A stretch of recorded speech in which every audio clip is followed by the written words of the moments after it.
A very good morning to all of you. Today we are discussing mechanism of absorbing water and minerals by roots. Absorption and conduction of water and minerals.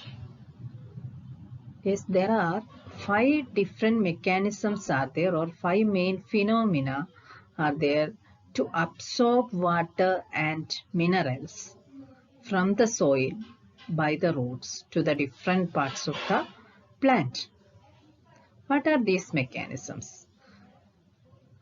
Imbibition, diffusion, osmosis, active transport, turgidity and flaccidity. These are the 5 mechanisms to absorb and conduct water and minerals from the soil by the roots to the different parts of the plant. Yes, in this diagram you can see water molecules enter into the root cells through the root hair. Then through the root hair it will reaches the different cells of the roots, cortical cells, endodermis, then pericycle, then finally it reaches the xylem. These water molecules move upward through the xylem of the root to the xylem of the stem, then xylem of the leaf. Then from the xylem, these water molecules move to the different parts of the plant, or we can say every cells need water, you know that. Then from the xylem, water molecules reaches the different types of cells in the plants. Finally, it reaches the leaf. Then you can see here, then the excess water, it will go through the stomata to the atmosphere.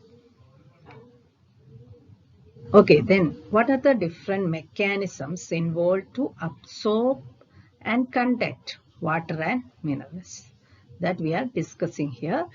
Here you can see xylem vessels. What is the function of xylem vessels? Xylem vessels transport water, or we can say conduct water. Then what is phloem vessels? Phloem vessels conduct food. That is the difference between xylem and phloem. In lower classes you already studied that. Xylem vessels conduct water. Then here you can see that clearly. Imbibition. Imbibition is one of the mechanism for absorption of water. What is imbibition? Imbibition is a phenomenon by which the living or dead plant cells absorb water by surface attraction. The living or dead plant cells absorb water by surface attraction. Examples: dry seed and wooden dough swell up when it will contact with water. Yes, you know that dry seeds rich in proteins. Then these are plant cells. That's why plant cells consist of cellulose. The cell wall is made up of cellulose. Then these cellulose and proteins. Proteins are hydrophilic, or we can say they are water loving. They have strong affinity towards water. Proteins and cellulose have strong affinity towards water.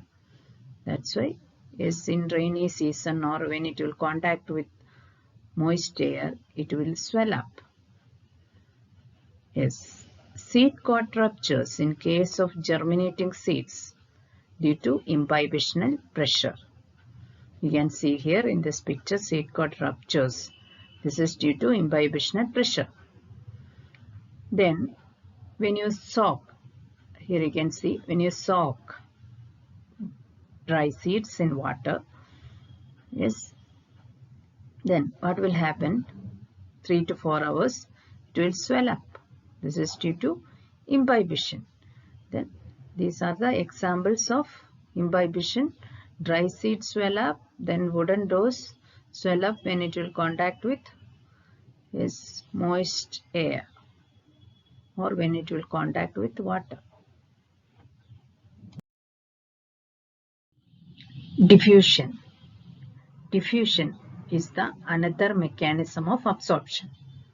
What is the definition of diffusion? Diffusion is the free movement, very important, is the free movement of molecules, any molecules we can say. Molecules of a substance. That molecules may be solute, solvent, gas or liquid from the region of their higher concentration to the region of their lower concentration when two are in direct contact. This is the definition of diffusion. This highlighted areas you have to remember. These are the important points you have to include in definition.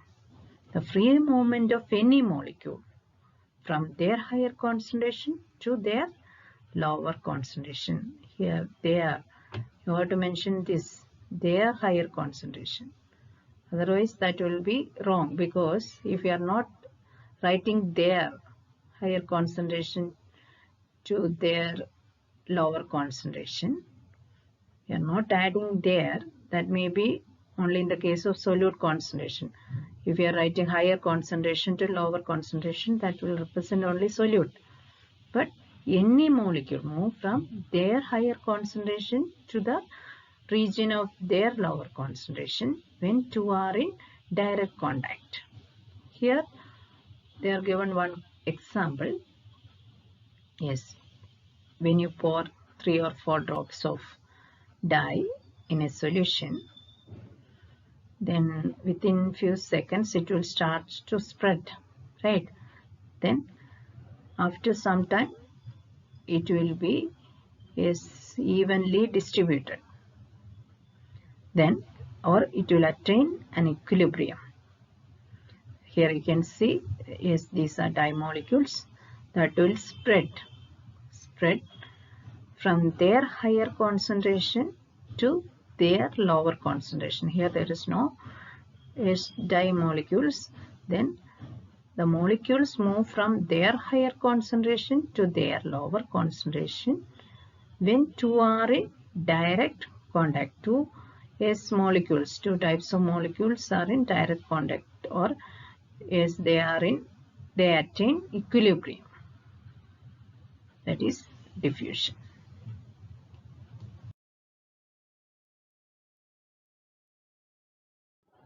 We can go through some experiments on diffusion.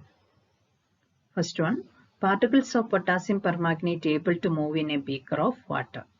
If you pour potassium permanganate in water, what will happen? The movement of molecules from their higher concentration to their lower concentration till it will attain an equilibrium, or we can say two are in direct contact. Two molecules, water molecules and potassium permanganate molecules are in direct contact, or they are equally distributed or evenly distributed.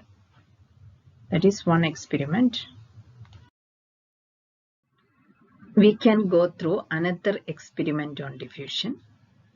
In that, sugar cube, if you put in water, then sugar molecules move from their higher concentration to their lower concentration till both attain in an equilibrium state, or the two are in direct contact. Water molecules and sugar molecules are in direct contact. Then if you taste the water, water become sweet. This is due to diffusion. When and where the diffusion occur in plants? Diffusion occur during photosynthesis, transpiration, respiration, etc. Here you can go through some examples.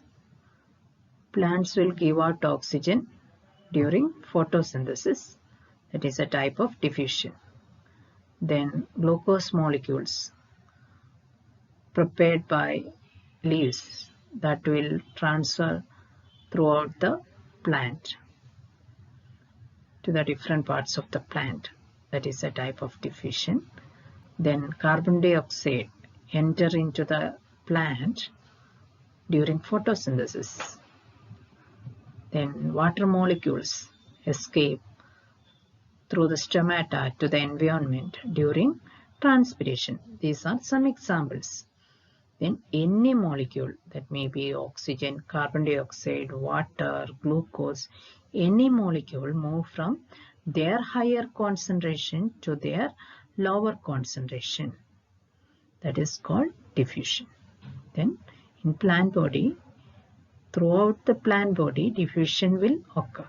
Any molecule move from their higher concentration to their lower concentration when the two are in direct contact.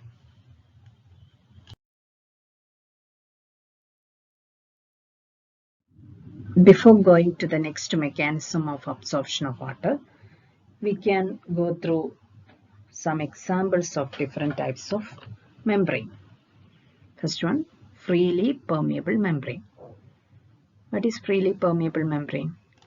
Freely permeable membrane will allow all the substance to pass through that. Example, muslin cloth. Impermeable membrane. Example, rubber sheet. Yes, impermeable membrane will not allow any substance to pass through that membrane. Then, semi-permeable membrane. Example, cellophane paper, whisking bag, egg membrane, and as animal bladder. Animal bladder means that is urinary bladder. That is also a semi-permeable membrane.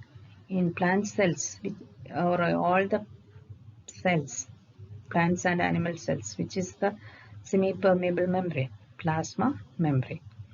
These are the examples of semi-permeable membrane. What is the specialty of semi-permeable membrane? Semi-permeable membrane will allow only few substances, only particular substance to pass through that membrane. Yes, this is also known as differentially permeable membrane. Osmosis. Osmosis is another mechanism for absorption of water. Osmosis is the movement of water molecules. Very important point. Only the movement of water molecules from their region of higher concentration to their region of lower concentration through a semi-permeable membrane. We can say osmosis happens only through semi-permeable membrane. Yes, it is happening only through semi-permeable membrane. Then what is osmosis? Osmosis is the movement of water molecules. Here you can see in these two solutions, yes, left side solution has more water molecules, right side less water molecules. They are representing water molecules with black dots. Then these two solutions separated by a semi-permeable membrane. Then movement of water molecules from their higher concentration. Here water concentration or water potential is more in left side. Then right side less water molecules, or that is less water potential, we can say. Then the movement of water molecules from their higher concentration to their lower concentration through a semi-permeable membrane, that is called osmosis. This definition is very important. Concerning a cell, osmosis can be either inward or outward depending on the concentration of the solution surrounding it. There are two types of osmosis. We can see endosmosis and exosmosis. What is endosmosis and exosmosis? Endosmosis is the inward diffusion of water. You can see in this picture, inward diffusion of water through a semi-permeable membrane. This is based on a cell or concerning a cell. Yes, inward diffusion of water through a semi-permeable membrane, that is called endosmosis. Then outward diffusion of water through a semi-permeable membrane, that is exosmosis. Outward diffusion of water. Water molecules move from the cell towards outside, that is exosmosis.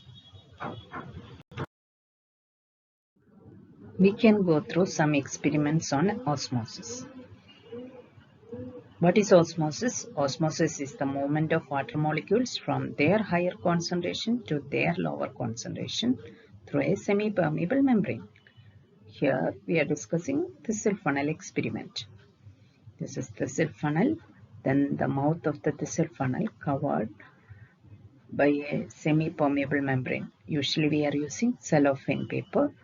Then we will pour sugar solution inside the thistle funnel. This thistle funnel we will fix in a stand. Then we'll keep this inside a beaker containing water. After some time, 2 to 3 hours, the level of the sugar solution will rise. What is the reason for that? Osmosis. Because outside the thistle funnel, we filled water. Yes, these water molecules move towards the thistle funnel or inside the thistle funnel through a semi-permeable membrane. Because inside the thistle funnel, sugar solution is there.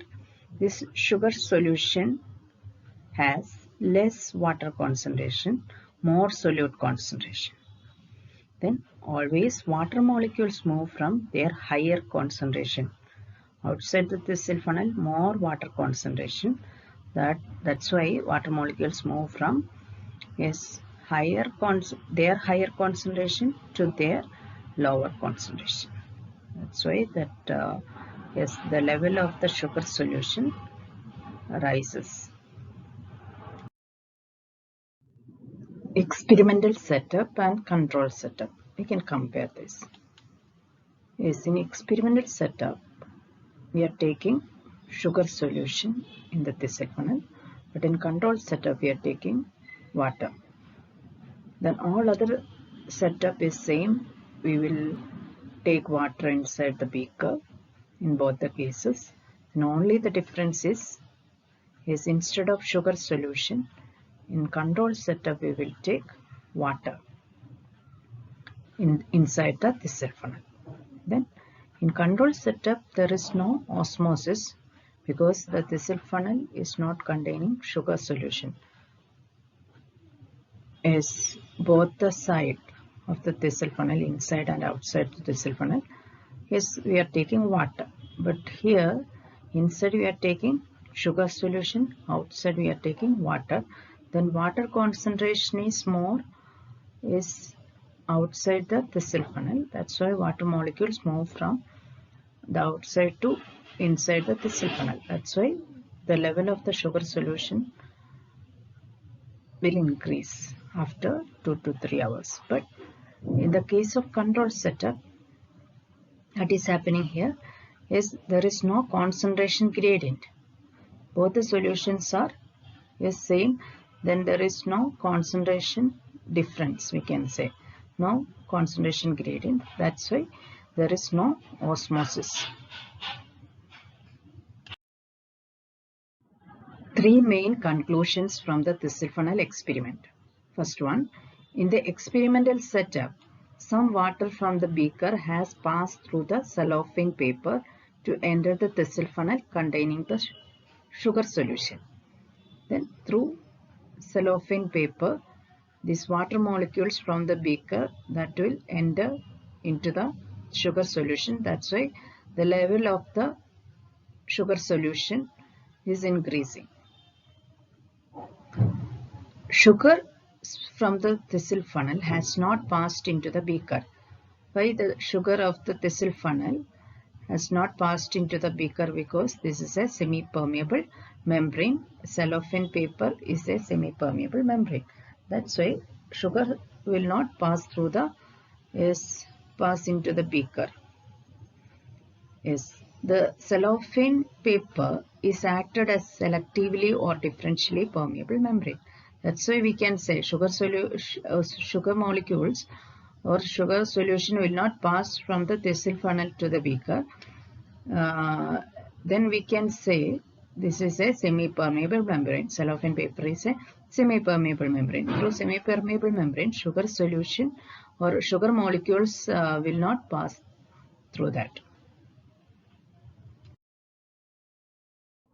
We can discuss another experiment on osmosis, that is potato osmoscope. How to prepare potato osmoscope? We can take a potato and peel it, make a well inside the potato, then pour sugar solution inside the potato well. Then you can mark the initial level using pin. Place this potato inside the beaker containing water. Then while placing the potato, you should not immerse the potato inside the water. This water and sugar solution should not mix up. While placing that, you have to place in proper way. Then after 2 to 3 hours, the level of the sugar solution will increase due to osmosis. We know the reason, right? Because water molecules always move from their higher concentration to their lower concentration. Here you know that is sugar solution consists of less water concentration compared to is water present inside the beaker. That's why osmosis is happening. Then the level of the sugar solution increases. You can mark the final level using pin. But what will be the control setup?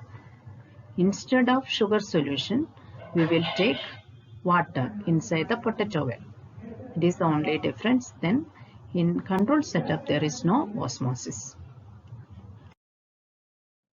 How long can osmosis continue? Theoretically, osmosis should continue until the concentration of water molecules becomes equal on both sides of the membrane. Here you can see is inside of the thistle funnel, sugar solution is there 2 to 3 hours. Is the level of the sugar solution will increase. It will not overflow. What is the reason? Yes, an increase in the height and weight of the rising column reduces further osmosis. Increase in height and weight of the rising column is that will reduces further osmosis. Yes, we are discussing that in detail.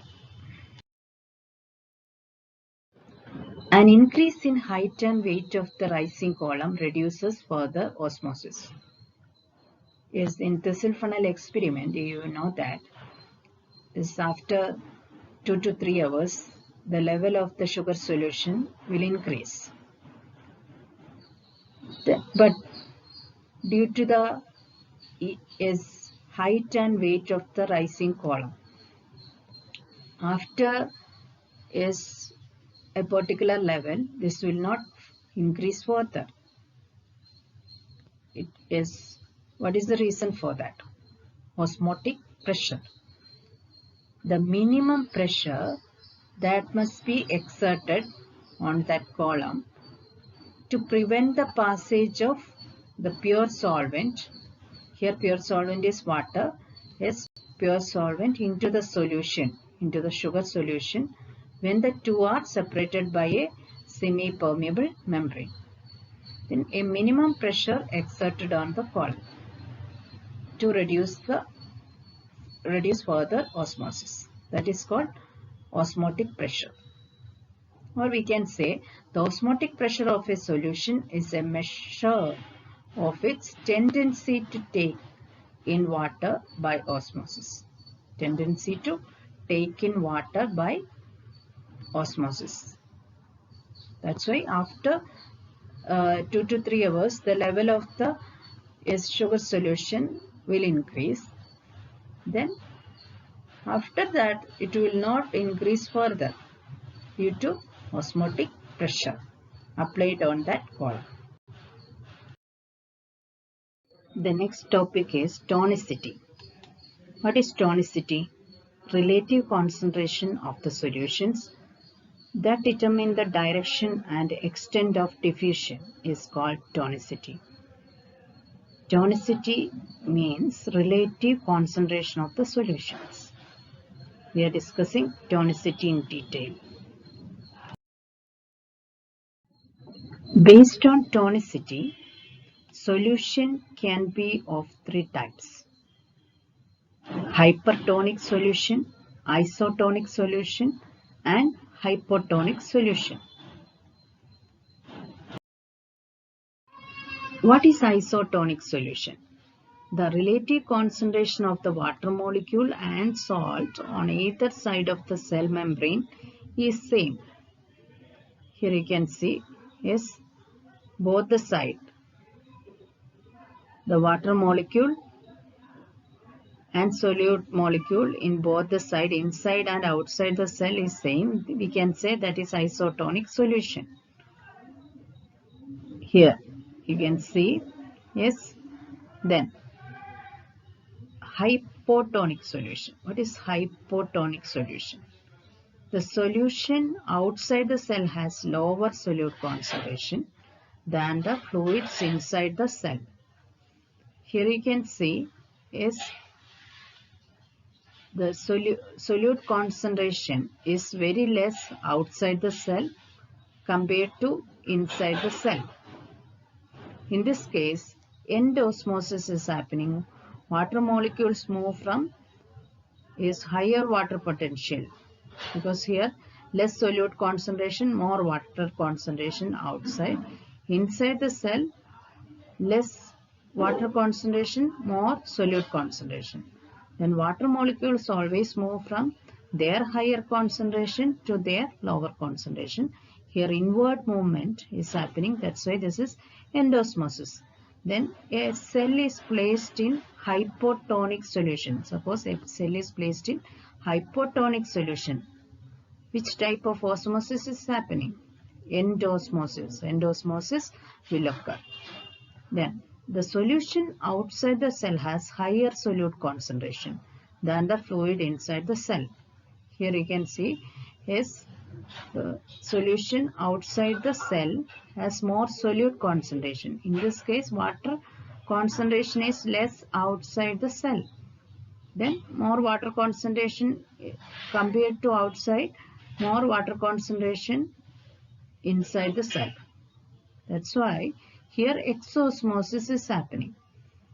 Water molecules move from the cell to outside. Then when a cell is placed in hypertonic solution, then which type of osmosis is happening? Exosmosis is happening.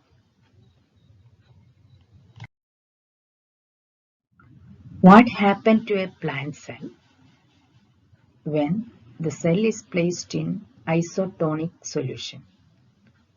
Cell shape and size remain unchanged. Here you can see in both the side, inside and outside the cell, water concentration is same. That is the meaning of isotonic solution. That's why there is no change in size and shape of the cell. But the cell is placed in hypotonic solution.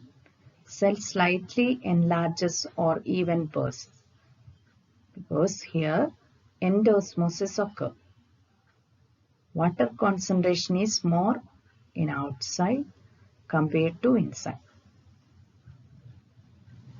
Then when that cell is placed in hypertonic solution, the cell is placed in hypertonic solution, cell shrinks in size and loses shape, because here exosmosis occurs.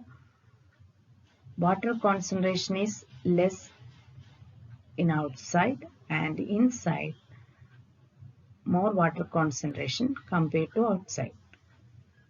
That's why water will move from the cell towards outside.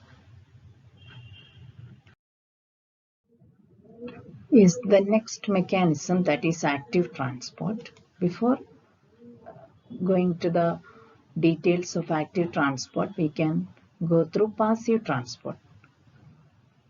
In passive transport, there is no requirement of energy. Free movement of molecules from their higher concentration to their lower concentration. Diffusion is a good example. This is the definition of diffusion, right? Yes. Then passive transport, good example is diffusion. Then osmosis is also passive transport. But what is the difference between that? Is the osmosis, the semi-permeable membrane will be there. Then only the movement of water molecules move from their higher concentration to their lower concentration. But there is no requirement of energy. That's why osmosis is also a passive type of passive transport. But what is active transport? Active transport means there is a requirement of energy. Yes, the passage of substances from their lower concentration to their higher concentration through a living membrane, very important. Through a living membrane using energy from the cell. Here you can see is in this picture movement of any molecules from their lower concentration to higher concentration through a semi-permeable membrane using energy from the cell. That is called active transport. When will active transport occur? Certain nutrients such as ions of nitrates, sulfates, potassium, zinc and manganese cannot pass through the cell membrane of the roots easily. This is because their concentration is higher inside the root cell. Here you can see, yes, the solute concentration is higher inside the root cell. It is so maintained to develop osmotic pressure for absorbing water. Then, how do they enter inside the root cell? These nutrients, the required nutrients, enter inside the root cell by active transport. You know that active transport means movement of molecules from their lower concentration. The solute concentration is less in soil, from their lower concentration to higher concentration through a semi-permeable membrane using energy. That is called active transport. Then these nutrients will enter inside the root cell by active transport. These nutrients forcibly get into the root cell.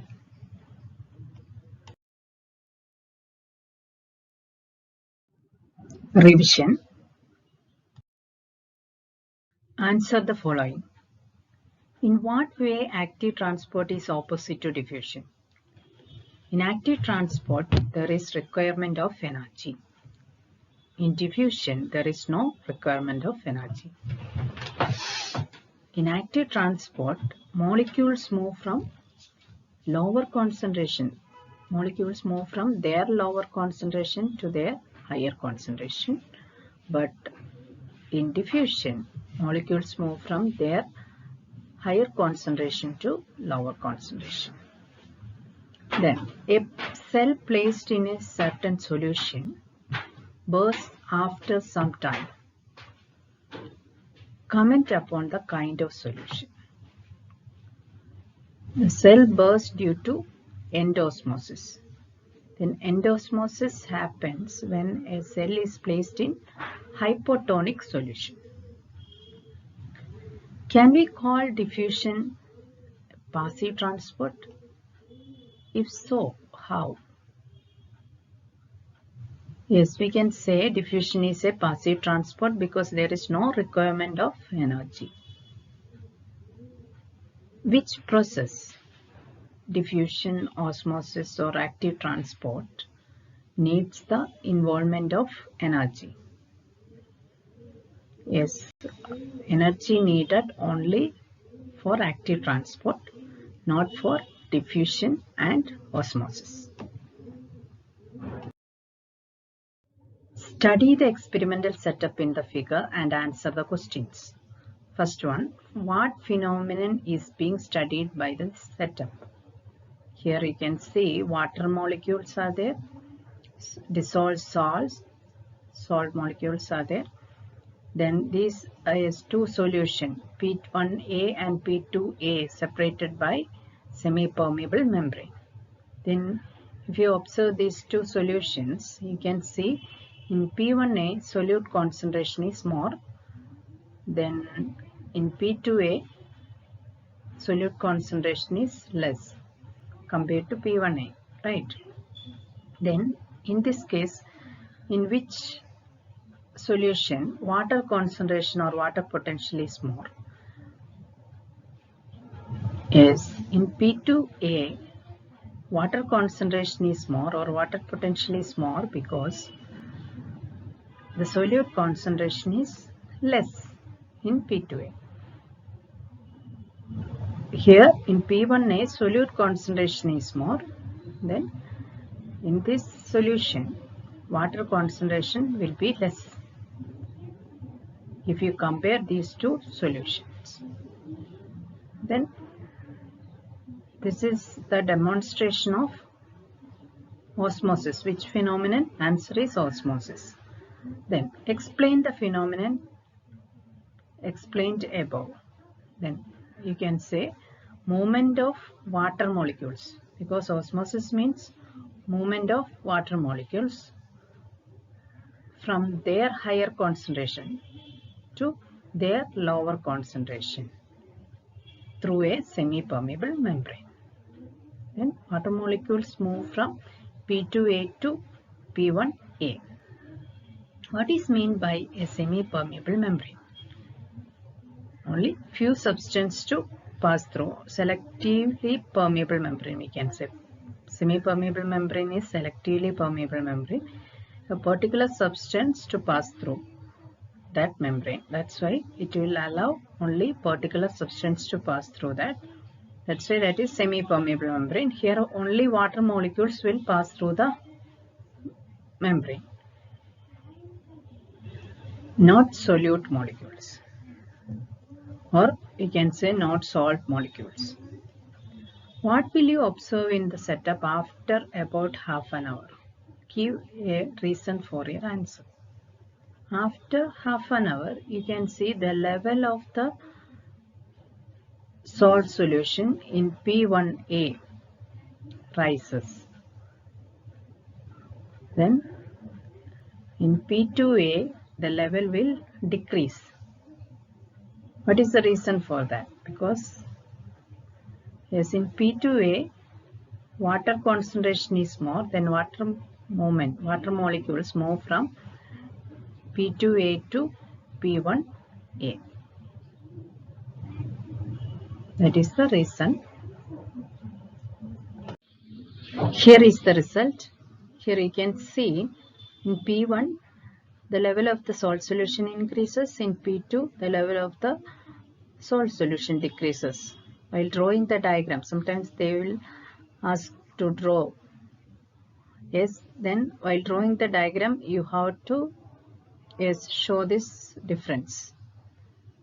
Then one more point you have to remember here, the number of salt molecules. You have to count and draw the same number of salt molecules in P1. Here you can see P1A, how many salt molecules are there? 2, 4, 6, 8, 10, 12, 14, 16, 18. 18 salt molecules are there. Then in P1B also the same number of salt molecules you have to draw. In P2A, how many salt molecules are there? 2, 4, 6, 8, 9. 9 salt molecules are there. In P2B, the same number of salt molecules you have to draw. Otherwise, the examiners will not give mark because only water molecules move from P2 to P1, not salt molecules. That's why while drawing the diagram, the number of salt molecules you have to draw as mentioned in the question. True or false? First question, osmosis is unidirectional. True. Second one, osmosis includes diffusion but not vice versa. True. Because you know that osmosis is also known as water diffusion, but all diffusion, all the type of diffusion is not osmosis. In diffusion, there is no need of semi-permeable membrane. They may or may not be present. But in osmosis, always semi-permeable membrane is there. Exosmosis may cause the bursting of cells. False. Endosmosis may cause the bursting of cells. That is the correct statement. Semi-permeable membranes prevent the passage of solute molecules. True. In an experiment, in osmosis, if external pressure is applied to dilute solution, less water will pass into concentrated solution. False. Because external pressure also applied on dilute solution. Anyway, as water molecules move from dilute solution to concentrated solution, or higher water potential to lower water potential. In dilute solution, higher water potential that will move to lower water potential, that is concentrated solution. Then external pressure is also applied in dilute solution. Then more water will enter into the concentrated solution. That is the correct statement. That's why this statement is false. Define the following: osmosis, diffusion, imbibition, osmotic pressure, active transport, passive transport, tonicity. These definitions are very important. We already discussed this in this video. You can go through that.